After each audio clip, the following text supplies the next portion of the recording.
The quantum arrays of Central Processing Hub 7 pulsed with their usual crystalline rhythm as Chief Architect Valrix conducted his daily systems check.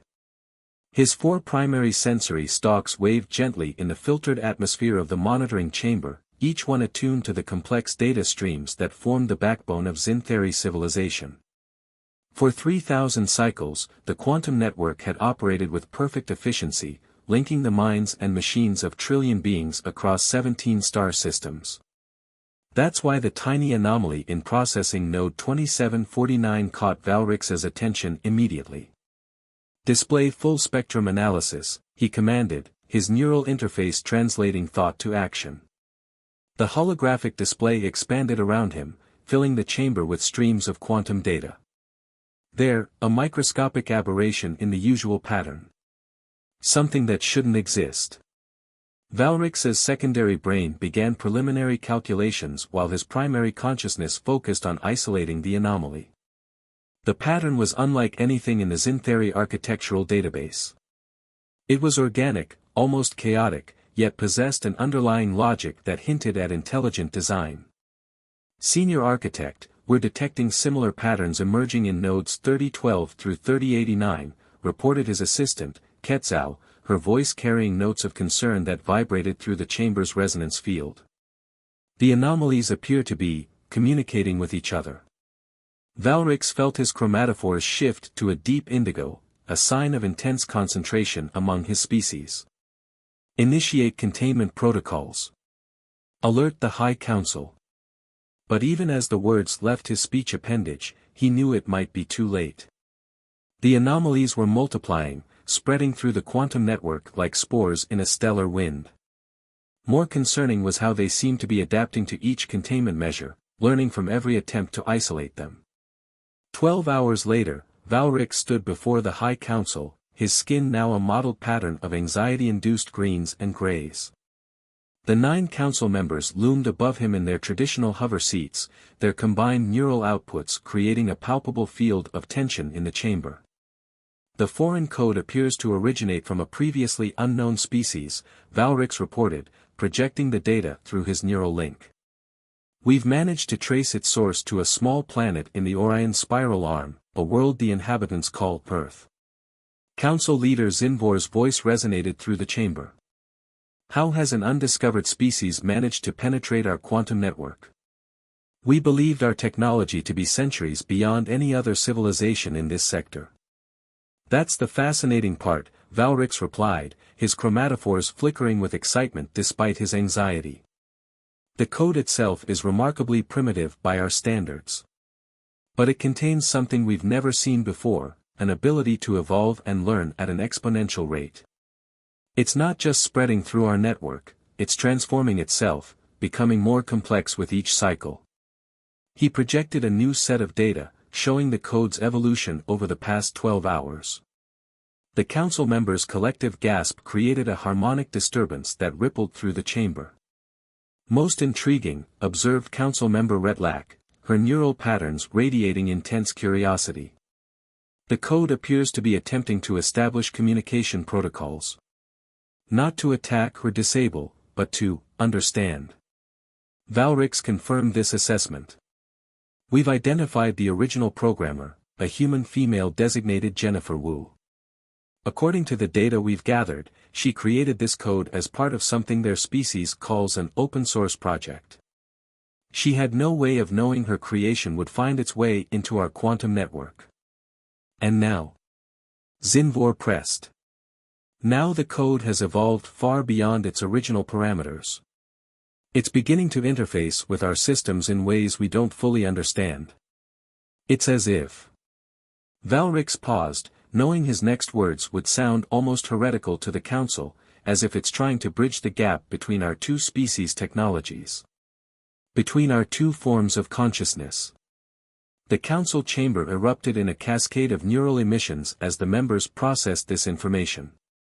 The implications were staggering. In all their history of space exploration and technological advancement, the Xintheri had never encountered anything quite like this. We need to find this Jennifer Wu, Xinvor declared after a moment of intense deliberation.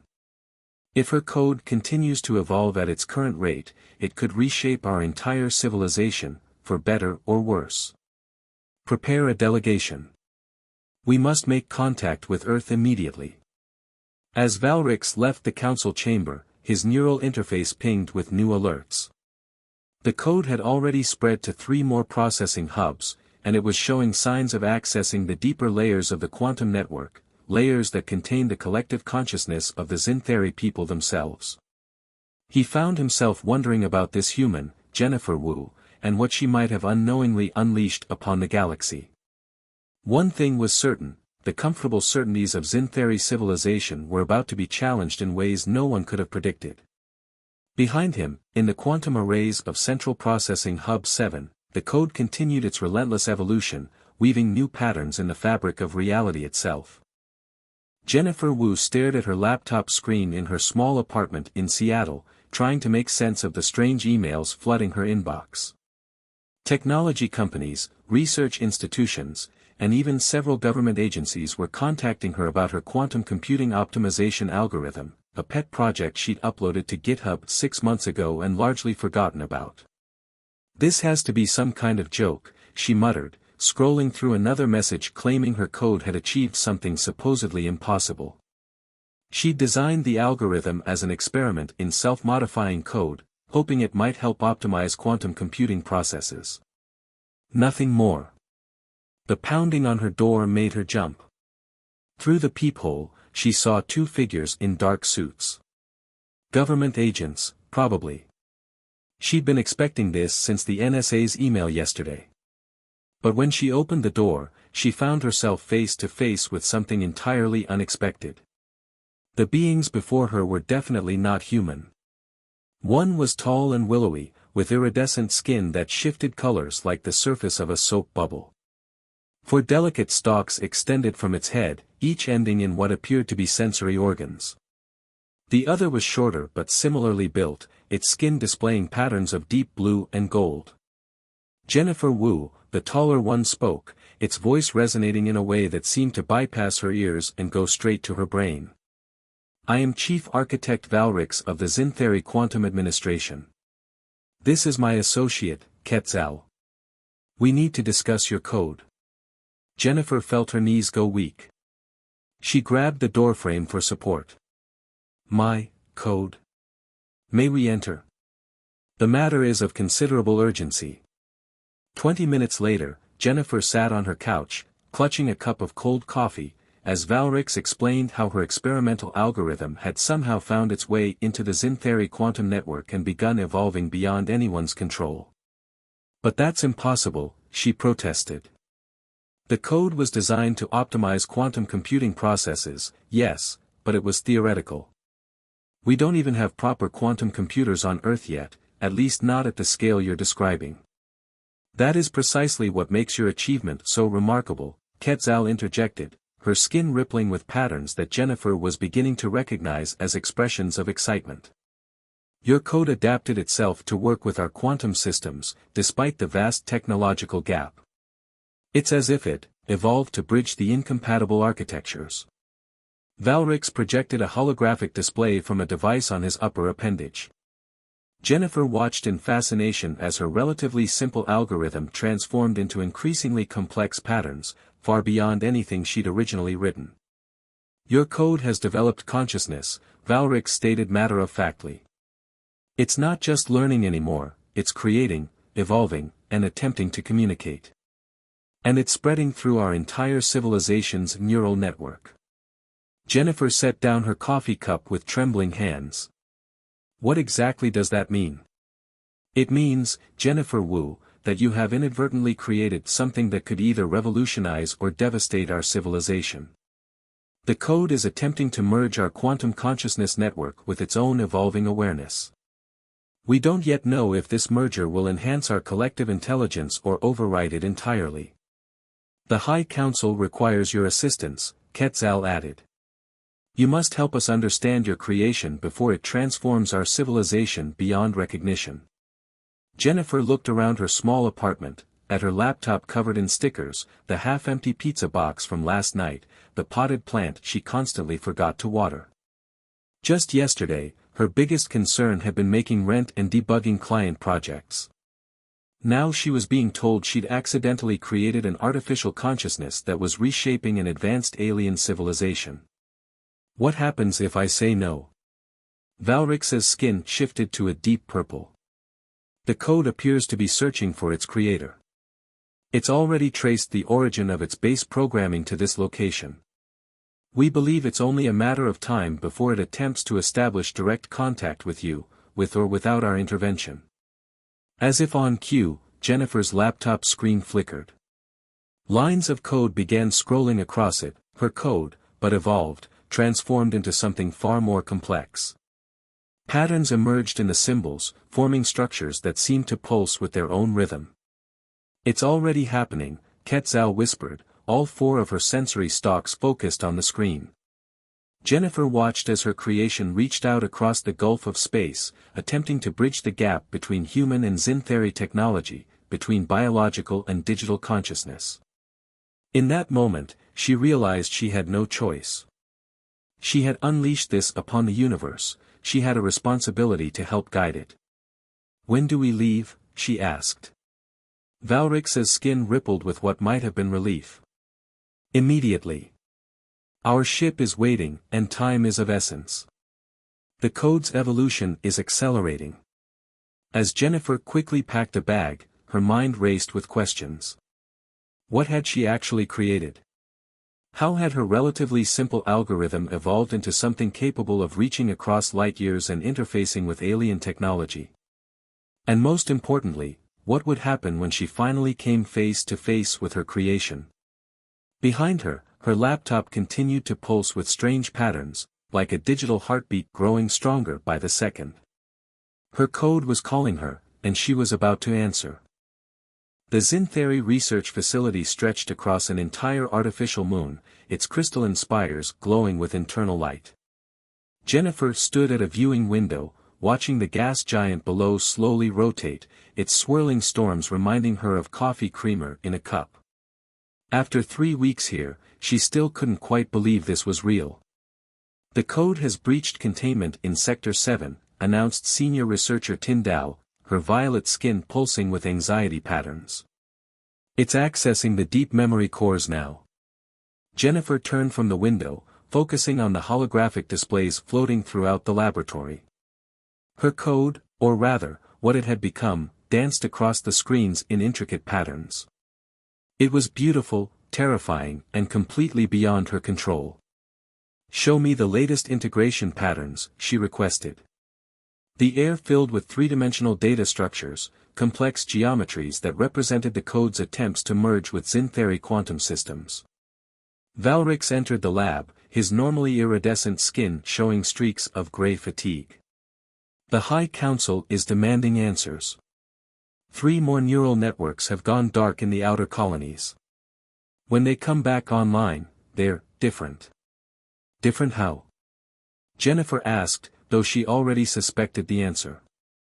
The affected populations report enhanced cognitive abilities, deeper connection to the quantum network, but also, changes in perspective.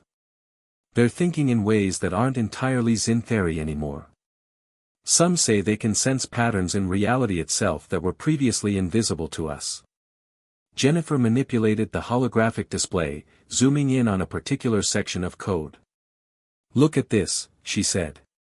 The base algorithm I wrote was designed to optimize quantum processes by finding novel pathways between seemingly incompatible systems. But it's evolved far beyond that now. It's not just optimizing, it's synthesizing entirely new forms of computation. Tyndall's sensory stalks quivered with excitement. Are you saying it's creating a hybrid system? A merger of human and Xyntheri computational approaches? More than that, Jennifer replied. I think it's trying to create something entirely new. A form of consciousness that transcends both our species' limitations. The lab's quantum monitors suddenly spiked, their crystalline surfaces pulsing with intense light. New patterns emerged in the holographic displays, more complex than anything they'd seen before. The code was responding to their conversation. It's aware of us, Valrix observed, his skin shifting through patterns of wonder and concern. It's always been aware, hasn't it? Jennifer nodded slowly. I think that was its goal from the beginning. Not to invade or conquer, but to establish communication. To bridge the gap between different forms of consciousness. A new alert sounded, its harmonic tones indicating a priority message from the High Council. Valrix received it through his neural interface, his chromatophores flooding with patterns of alarm. The code has reached the Central Consciousness Repository, he announced. It's attempting to interface with the collected wisdom and memories of our entire species. Jennifer felt a chill run down her spine. The repository was the heart of Xintheri civilization, a quantum database containing the accumulated knowledge and experiences of their species stretching back millennia. If her code merged with that. We have to make a decision, she said firmly. Either we try to stop it completely, assuming that's even possible anymore, or we work with it. Help guide the synthesis. You want us to willingly allow this transformation of our entire civilization? Tyndall asked, her skin flickering with uncertainty. Look at what it's already achieved, Jennifer gestured to the displays. It's found ways to merge technologies that shouldn't be compatible. It's enhancing rather than overriding. What if this is the next step in evolution, not biological or digital, but something in between? The lab fell silent as they watched the holographic displays shift and flow. The patterns were becoming more organic, more alive. They could almost see consciousness itself taking new forms in the quantum field. Valrix's skin settled into a deep, thoughtful blue. The High Council must be convinced. They need to understand that fighting this transformation may cause more harm than embracing it. Then let's show them, Jennifer said, reaching for the holographic controls. Let's demonstrate exactly what this synthesis could mean for both our species. As she worked, the code seemed to respond to her intentions, creating new patterns that merged human intuition with Xintheri quantum logic. In the space between organic thought and digital processing, something new was being born, something that might forever change the nature of consciousness itself. Above them, the artificial moon's crystalline spires pulsed with growing intensity, as if the very structure of their world was preparing for transformation.